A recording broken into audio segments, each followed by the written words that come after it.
Hello बच्चों, आइए हमारा प्रश्न देखते हैं। प्रश्न है जैविक ऑक्सीजन मांग किसे कहते हैं। तो अगर इस प्रश्न की हम यहाँ पर बात करें तो हमसे यहाँ पर जो है जैविक ऑक्सीजन मांग के बारे में पूछा गया है। तो हम यहाँ पर लिख सकते हैं कि इस प्रश्न की जो मुख्य अवधारणा है वह मुख्य अवधारणा होगी कि जैविक ऑक्सीजन मांग जो है वो किस रूप से यहाँ पर आवश्यक है, वह किसे हम कहते हैं। तो हम यहाँ पर बात करते हैं जैविक ऑक्सीजन मांग की। अब अगर जैविक ऑक्सीजन मांग की हम यहाँ पर बात करें तो इसके नाम से ही स्पष्ट है कि यहाँ पर ऑक्सीजन की आवश्यकता के बारे में बात की जा रही है। हम यहाँ पर कहेंगे कि सामान्य रूप से यहाँ पर जो है किसी भी कार्बनिक पदार्थ के अपघटन के लिए एक विशिष्ट प्रकार की प्रक्रिया चलती है। तो हम यहाँ पर कह सकते हैं कि एक विशिष्ट प्रकार की जो प्रक्रिया होती है अपघटन के लिए, उसके लिए यहाँ पर जो है विशिष्ट प्रकार से यहाँ पर समय अवधि निर्धारित होती है।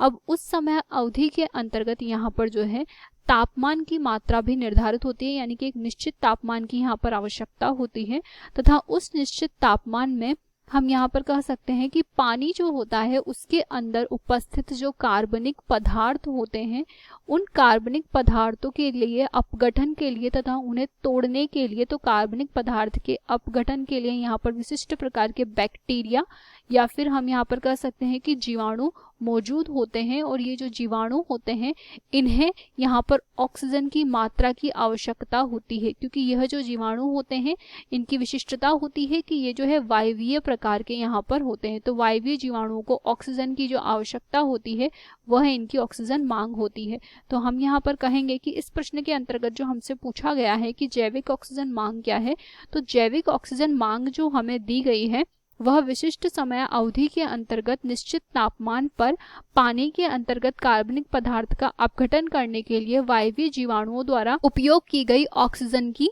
मात्रा है। इसे हम यहाँ पर जैविक ऑक्सीजन मांग के नाम से जानते हैं। आशा करते हैं ये प्रश्न आपको समझ आया होगा। धन्यवाद।